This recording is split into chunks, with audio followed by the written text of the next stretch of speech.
A todos del rango principal más poderoso. Buenos días, buenos días. Bueno, pues esta mañana, para quienes ya es de día, probablemente hablaremos sobre la situación en el frente y sobre cómo se desarrollan los ataques mutuos, la Federación Rusa y la respuesta de Ucrania. Ahí hay mucho que discutir. Y bueno, antes de empezar les voy a mostrar una hermosa tacita con la que pueden empezar la mañana con café. Y también hay una playera muy bonita de este tipo que también les desea lo mejor a todos del rango principal. En resumen, para todos los del rango principal que quieran, en la descripción estará el merch, y aquí también aparecerá un enlace sobre la playera y la taza. Bueno, pues comenzamos. Miren, le hicieron una entrevista a Syrskyi, el comandante en jefe de las Fuerzas Armadas de Ucrania, y él declaró que es posible un ataque en la región de Chernigov y probablemente en la ciudad de Chernigov. Vamos a escuchar exactamente lo que dice, porque aquí se está desarrollando una situación muy interesante. Bien, también vamos a regresar al periodista a la base. Todos tienen una red de camuflaje excelente. En el estudio definitivamente hay que camuflarse. Si no te camuflaste en el estudio, algún dron puede llegar y qué, y no sé. Bueno, una red en el estudio da risa, claro. Que Putin le dio una tarea al Estado Mayor ruso. Syrskyi hace todo lo posible por hablar ucraniano, pero sale algo que creo todos entenderán. Calcular diferentes opciones para llevar a cabo una operación ofensiva, incluso desde el territorio de Bielorrusia, y también con el objetivo de capturar Kiev. Por cierto, hoy Lukashenko declaró que bajo ninguna circunstancia Bielorrusia se involucrará en la guerra. Y dice que, como ustedes piensan, Bielorrusia participó al inicio de la guerra en el año 2022, cuando la Federación Rusa atacó a Ucrania. Esa no es exactamente la situación. Prometió contar algún día lo que realmente sucedió al principio. Eso, por supuesto, sería interesante de escuchar. La captura de otros territorios y el Estado Mayor ruso consideraba varias opciones de acción. Pero, ¿qué tan realistas son? Bueno, considerando los últimos acontecimientos, no creo que el liderazgo de Bielorrusia se atreva a usar su propio territorio e intervenir.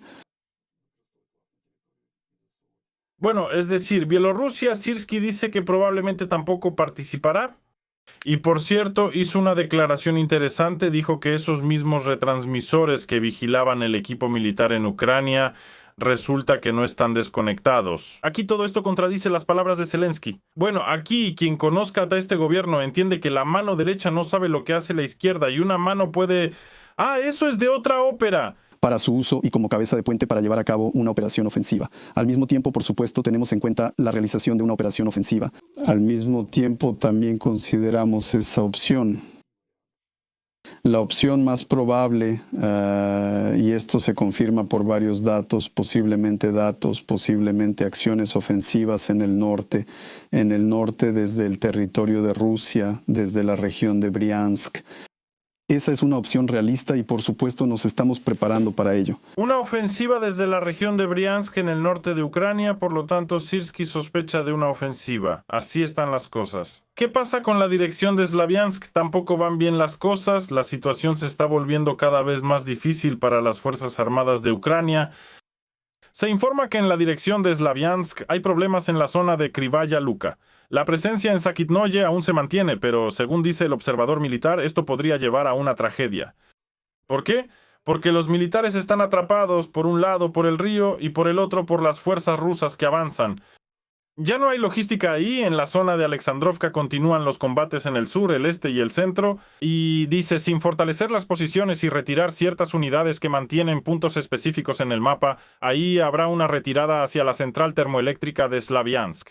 Y después la evacuación de la aglomeración Slaviansk-Kramatorsk y el inicio de combates directos por ambas ciudades. El problema es que todas estas son ciudades fortaleza, pero detrás de ellas no hay ninguna fortaleza. Ahí la situación ya no es tan complicada para las operaciones ofensivas, al menos, como en esta aglomeración que se estuvo construyendo durante muchos años. Y aquí, si logran romper este punto o esta línea, después será mucho más fácil avanzar en la ofensiva.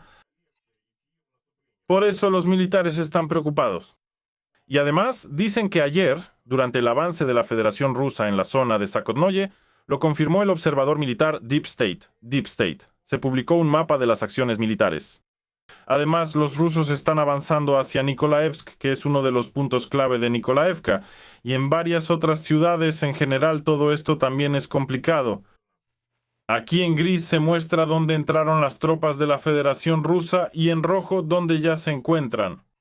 Luego, esto también se confirma aquí. El corresponsal militar Bogdan Miroshnikov señala un serio empeoramiento de la situación, en varios lugares a la vez. En varios sectores dice que se necesitan acciones. También tenemos el mismo mapa mostrado aquí. Pero, en general, aquí realmente hay que hacer algo. Si todo sigue tan a medias como ahora, esto realmente puede llevar a una catástrofe para las Fuerzas Armadas de Ucrania. Y aquí ya no son mis titulares sensacionalistas de los que se quejan algunos de ustedes, sino la situación real. Luego también hay problemas con Zelensky y sus, ¿cómo se dice?, portavoces en ucraniano, excompañeros y los actuales. Por ejemplo, Zaluzhny declaró su deseo de participar en las elecciones. Entonces, presidente Zaluzhny, me imagino qué gran presidente sería. Probablemente con las mismas cualidades de liderazgo y todo lo demás que Zelensky. Pero en general creo que no importa a quién elijas, todo estará bien. Otro competidor podría ser Budanov. Por cierto, recientemente se realizaron muestreos estadísticos y encuestas. Entre la población ucraniana, ¿a qué posible presidente apoyarían? Resultó que 33 encuestados apoyan al poderoso Zelensky. Y aquí surgen muchas preguntas sobre a quiénes encuestaron, cómo los encuestaron y de qué manera analizaron todo esto. Porque antes datos más, digamos, menos oficiales mostraban que la situación ahí era completamente diferente. Y a Zelensky le muestran aquí este 33%, pero antes en realidad el 70% apoyaba, incluso el 75%. Él, al parecer, tuvo éxito en su deseo de ganar las elecciones y decidió realmente llevarlas a cabo. Aquí mismo, varias fuentes anónimas suponen que pronto habrá elecciones. Todo ha llegado ya al punto en que Zelensky incluso tuvo una reunión con Valery Zaluzhny en la residencia estatal de Bankova en Kiev.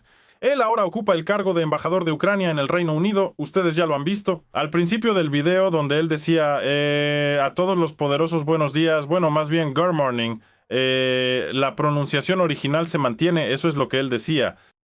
Lo llamaron a una reunión con Londres, prácticamente sacaron al embajador y tuvo que volar, ir a Ucrania, no mucho antes de que el actual primer ministro del Reino Unido, Keir Starmer, anunciara su renuncia, otro líder talentoso. Después de discutir la situación con Starmer, Zelensky pasó al tema de las elecciones en Ucrania y declaró que la situación en el frente se ha estado desarrollando de manera positiva últimamente. La sociedad sigue estando bastante consolidada, lo que significa que ahora existe toda una ventana de oportunidades para llevar a cabo las elecciones presidenciales. Aquí surge inmediatamente una pregunta. O sea, antes lo que impedía no era la guerra, resulta, sino la falta de consolidación de la sociedad. Por lo visto, una parte no quería elegir a Zelensky y la otra parte, representada por las poderosas fuerzas de las barberías, al parecer sí quería. Quería seguir viéndolo. Y aquí mismo, otra vez, o sea, si ahora están diciendo esto, pues ya. Bueno, apoyaban una dirección, una opinión, que durante la guerra es imposible realizar elecciones presidenciales. Pues podrían haber inventado alguna excepción. No sé, que acordaron con Rusia congelar la línea del frente durante las elecciones o algo así. Pero aquí, bueno, la sociedad no está consolidada. Pues ustedes mismos lo destruyeron. En esa misma serie Servidor del Pueblo, la vi ayer, mostraron un fragmento que lo ilustraba perfectamente. Ustedes mismos suponían lo que iba a pasar. Y mostraban perfectamente cómo se podía enemistar al oeste y al este. A unos les dicen que el idioma es un arma, que hay que hablar ucraniano. A otros les dicen que hay represión contra el ruso, y de hecho, así es. Viendo lo que está pasando ahora en Ucrania, que hay represión contra la cultura rusa y muchas otras cosas, pero al final así es como es. Además la religión, además la guerra, en fin, gracias a Poroshenko y Zelensky por nuestro feliz futuro. Esto es simplemente, bueno, nos desviamos del tema. ¿Y después qué? Al final el presidente le preguntó directamente al excomandante en jefe: si las elecciones se llevan a cabo en otoño, ¿se postulará usted? Y según el interlocutor de los interlocutores de la verdad ucraniana, recibió una respuesta clara: sí, me postularé. Al mismo tiempo, Zelensky estaba dispuesto a discutir con Zaluzhny prácticamente cualquier cargo estatal. Se supone que era para que él no se postulara para el cargo de presidente. Pero después de que él dijo que se postularía para presidente, Zelensky ya no estuvo dispuesto a discutir nada. Se ofendió.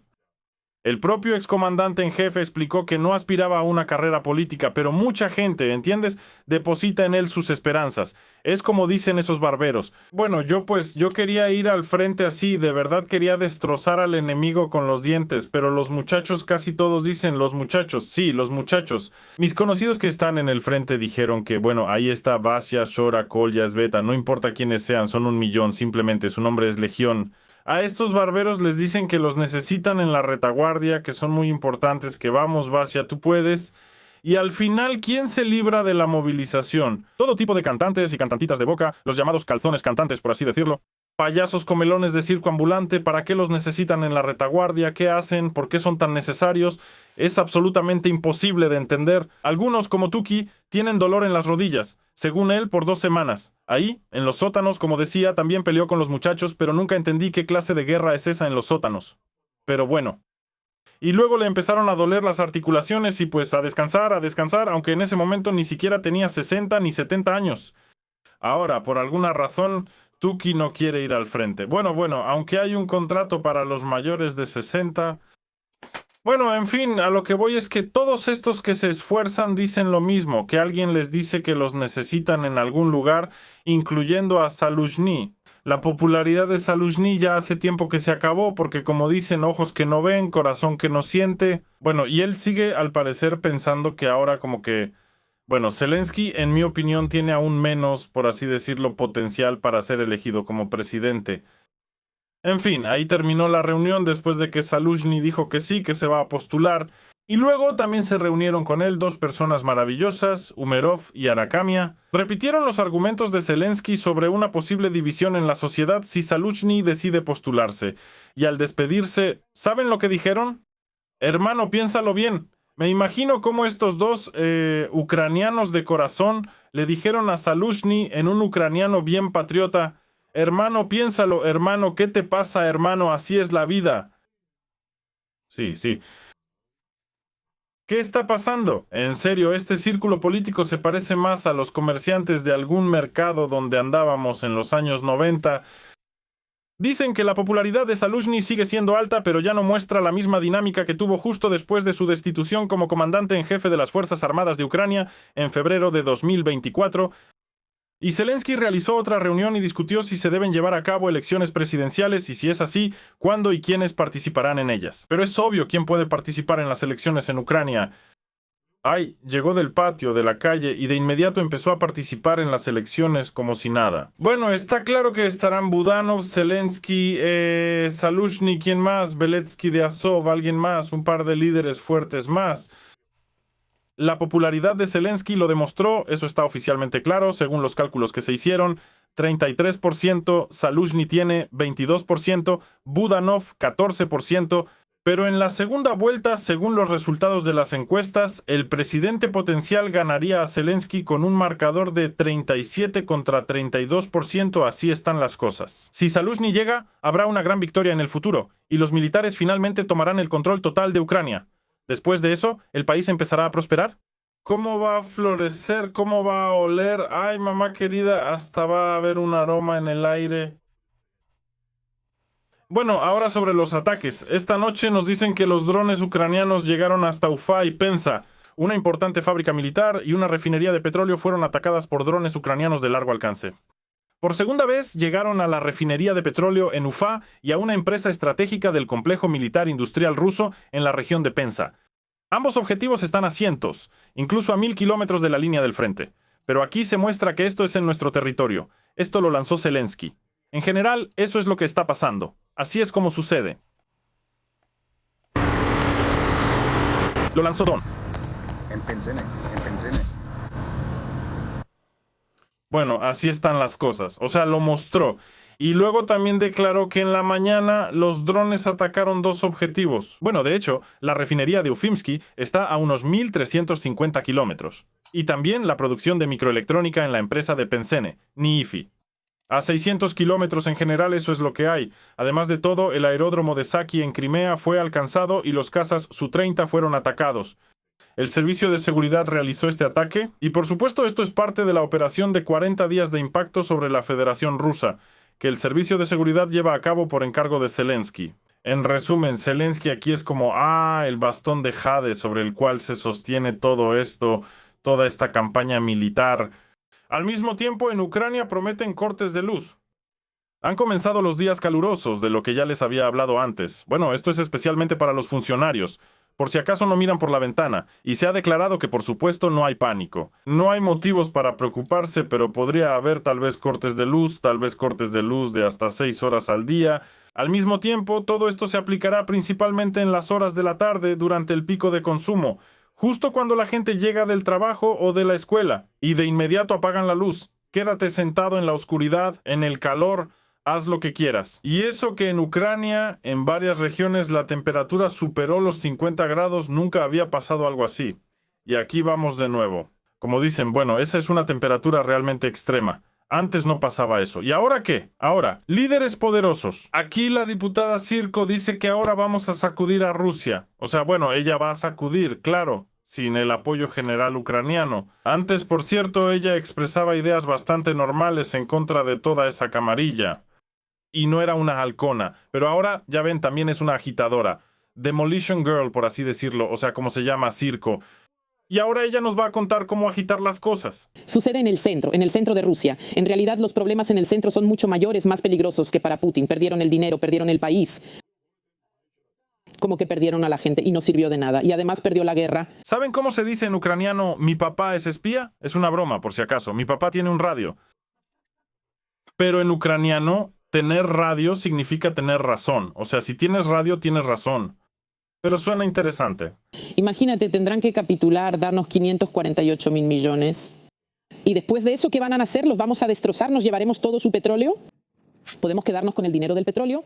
Y el dinero del petróleo se lo llevará, luego al parecer vivirá en Valdai, esa mujer, Circo. En resumen, los destripadores van en aviones, vamos a bombardear, como decía Zelensky. Luego tenemos también, ¿qué más? Ese Omaliancha, el general Umelchenko, volvió a aparecer. Por alguna razón, la bandera ucraniana desapareció de su pared. Y a este maravilloso hombre lo entrevista Dasha Shasliva. Bueno, vamos a escuchar. Un día maravilloso, o una noche maravillosa, cuando sobre Crimea volarán aproximadamente 5 o 7.000 desempleaditos drones. Se necesitan 30.000 de inmediato, 2 millones están listos y algunos más, no, 200.000 están en camino y 3 millones más en camino. Todos estos tendrán cargas de combate, y con cargas tan potentes que, como dicen, son brutales. De buena voluntad, les dice un general ucraniano, mientras la ciudad de Crimea todavía respira y por ella pueden circular camiones, los que transportan personas, váyanse de la playa de Crimea. Esta es su oportunidad de salvar su vida. Esta es su oportunidad de salvar su vida. Así es. El general, ex general, declara que hay que huir de Crimea por cualquier medio posible. Después el show, ¿quién más tenemos? El tipo que siempre está ejercitando los músculos faciales, obviamente para ser un orador más talentoso. Ahora está con la camisa de un leñador canadiense, la barba de un leñador canadiense, pero en el auto de un diputado ucraniano. ¿Qué hace el payaso leñador canadiense en el auto de un diputado ucraniano? Realmente es imposible de entender, pero le están haciendo una entrevista. Se llama Jai. Le están haciendo una entrevista. Se llama Jai. Bueno, en parte, desde hace una hora empezó a circular activamente información de que en diferentes regiones de la Federación Rusa comenzaron las llamadas redadas, atrapan a los hombres en las calles y los obligan a beber. Así llamadas. No hay redadas, eso es solo así llamado. En Lugansk todo está siendo grabado. Ajá. Así es. Y al final, ¿qué podría pasar? Esta movilización, estas redadas, bueno, pues podrían empezar algunos disturbios, rebeliones en el territorio de la Federación Rusa. ¿O al final, como nación, no son capaces de eso?